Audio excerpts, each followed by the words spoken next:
ఒక ప్రశాంతమైన అడవిలో ఒక అందమైన మెరుగు పురుగు ప్రకాశిస్తూ, ఎగురుతూ, గాలిలో మెరుస్తూ తిరుగుతూ ఉంటుంది. ఆ మెనుగు పురుగును ఒక పాము వెంటాడుతూ ఉంటుంది. అది గమనించిన మెనుగు పురుగు వెనక్కి తిరిగి, పాముగారు మీరు చాలాసేపటి నుంచి నన్ను వెంటాడుతున్నారు, మిమ్మల్ని ఒక 3 ప్రశ్నలు అడగొచ్చా అని అంటది. అది విన్న పాము ఆశ్చర్యంగా సరే అడుగు అని అంటది. దానికి మెనుగు పురుగు, నేను మీ మీ జాతికి చెందిన వాడినా అని అంటే, లేదు అని సమాధానం చెప్తుంది పాము. మరి నేను మీరు తినే ఆహారాన్నా అని అడుగుతుంది మెనుగు పురుగు పాముతోటి. అది కూడా కాదు అని సమాధానం చెప్తుంది పాము. మరి ఎందుకండి అప్పటి నుంచి చూస్తున్నా నన్ను వెంటాడుతున్నారు, చంపాలని చూస్తున్నారు, నేను చేసినప్పుడు తప్పేంటిది, నా వల్ల మీకు ఏమన్నా ఇబ్బంది కలిగిందా అని మెనుగు పురుగు పాముతోటి ప్రశ్నిస్తుంది.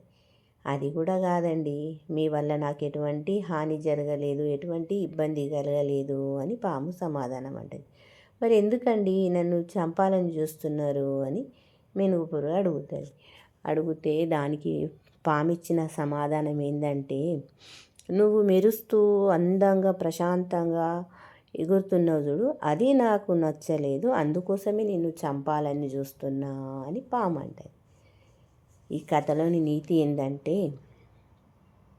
మనం ఎదగడం నచ్చని వాళ్ళు మనతోటి చాలానే బాగా మాట్లాడతారు, చాలానే మంచిగా ఉంటారు, కానీ మనం ఎప్పుడు నాశనం అయిపోతామా అని మన నాశనాన్ని కోరుకుంటారండి. మన చుట్టే ఉంటారు, మనతోటే కలిసి ఉంటారు, కానీ మన నాశనాన్ని కోరుకుంటారు, మనం ఎదగలేదాన్ని ఓర్వలేరు. అందుకోసమే అందరు మన వాళ్ళని ఏమాత్రం నమ్మొద్దు, ఎవరిని కూడా గుడ్డిగా అస్సలు నమ్మొద్దు.